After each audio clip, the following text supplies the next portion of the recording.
Completing over 300 VFX shots, Framestore certainly bit off a nice chunk of the VFX work in Avengers Endgame. From helping to breathe life into a smart Hulk to completely replacing costumes. What? Yep, these guys certainly know their stuff. So it's no wonder they ended up working on such an amazing project.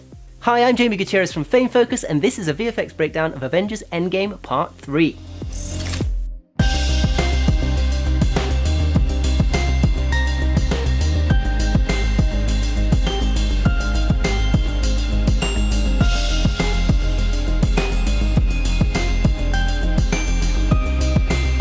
Framestore were the original developers of the character Rocket back in Guardians of the Galaxy Volume 1, giving him a slight upgrade for Volume 2. For Avengers Endgame, Framestore have given him yet another upgrade, this time making him a little greyer. Care needed to be taken not to overdo any tweaks to the character. Too much and he ran the risk of looking like a totally different character. They also gave his suit a refresh, adding goggles and a red scarf. Lovely.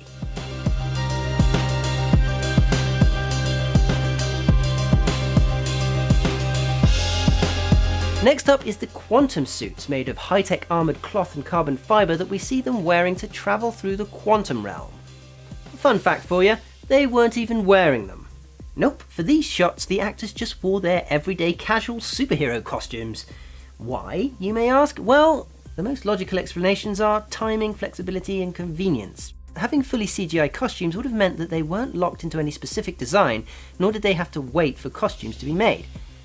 They could also incorporate the nanotech effects more seamlessly, and seeing as they needed to create photoreal costumes for transitions anyway, just tracking them to the actors for the rest of the scenes kinda makes sense. That would be my guess anyway. So, reasons aside, to achieve this, Framestore built digital doubles for each character, then set about building the suits based on concepts provided by Marvel Studios. Their Ant-Man-esque helmets that look like they were made from a mix of nanobots and Guardians tech look pretty good.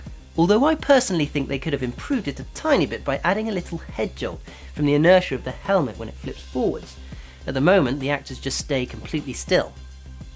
No movement. Here's a really dodgily edited version of his head jolting versus non-jolting. Let us know in the comments which one you think looks more natural.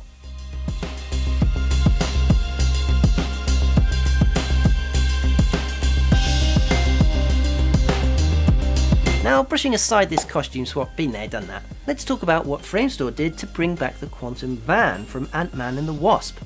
Framestore used scans of the original to build the whole model on. They used Nuke to get it to look as close as the original as possible, and then decided which elements needed to be 3D. For the quantum effects, they used a mixture of optical effects, aberrations, colour breakup, heat distortions, and even their own blue plasma. For the big quantum gate time travel portal, this effect was magnified, and had to integrate with the Avengers shrinking and falling down into it. To achieve this, they had to use a lot more optical effects, such as heat distortions, atmospherics, smoke, time echoes, and lens tilts with a few flares for good measure, in order to key it all together nicely. Framestore also worked on the super realistic Smart Hulk. To get the ball rolling, they developed their machine learning technology to learn source footage of Mark Ruffalo, for it then to create a soul in order to match it in animation. With this technique, they were then able to create a first pass of animation that would help filmmakers decide on the edit in order to begin adding face shapes to use in the rig. The build of his face was challenging, as it's not as simple as having Mark Ruffalo wear a Hulk costume with the face cut out. It just looks silly. Ruffalo and Hulk's face shapes are actually quite different.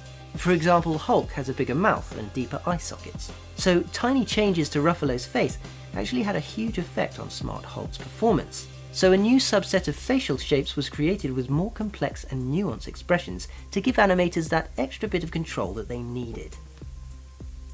Please give us a like if you enjoyed this video, and let us know in the comments section what movies you'd like us to break down next. And as always, you'll find the links to the music in this video in the video description, right down at the bottom. You need to scroll all the way down. And I'll see you in the next one.